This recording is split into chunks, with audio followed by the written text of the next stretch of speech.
ಉಡುಪಿ ಜಿಲ್ಲೆಯ ವಿವಿಧ ಪೊಲೀಸ್ ಠಾಣೆಗಳಲ್ಲಿ ವಶಪಡಿಸಿಕೊಂಡ ಸುಮಾರು 9 ಕಿಲೋ 937 ಗ್ರಾಂ ತೂಕದ ಅಂದಾಜು ಮೌಲ್ಯ ರೂಪಾಯಿ 7,12,963 ಬೆಲೆಯ ಗಾಂಜಾ 345 ಗ್ರಾಂ ಎಂಡಿಎಂಎ ಅಂದಾಜು ಮೌಲ್ಯ ರೂಪಾಯಿ 8,08,464 ಹಾಗೂ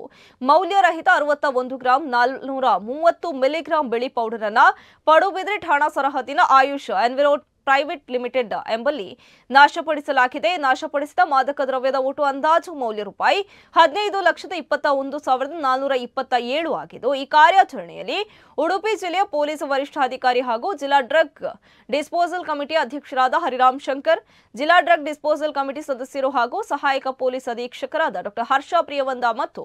ಉಡುಪಿ ಉಪವಿಭಾಗದ ಪೊಲೀಸ್ ಉಪಾಧೀಕ್ಷಕರು ಪಾಲ್ಗೊಂಡಿದ್ದಾರೆ. ಉಡುಪಿ ನಗರ ಠಾಣೆಯ 3 ಪ್ರಕರಣ, ಸೆಂಠಾಣೆಯ 2 ಪ್ರಕರಣ ಹಾಗೂ ಮಲ್ಪೆ, ಪಡುಬಿದ್ರಿ, ಶಿರುವ, ಕಾರ್ಕಳ ನಗರ ಹಾಗೂ ಮಣಿಪಾಲ ಠಾಣೆಯ ತಲಾ 1 ಪ್ರಕರಣ ಸೇರಿ ಒಟ್ಟು 10 ಪ್ರಕರಣಗಳಲ್ಲಿ ವಶಪಡಿಸಿಕೊಂಡ ಮಾದಕ ದ್ರವ್ಯ ಪದಾರ್ಥವನ್ನು ನ್ಯಾಯಾಲಯದ ಆದೇಶಾನುಸಾರ ನಾಶಗೊಳಿಸಲಾಗಿದೆ.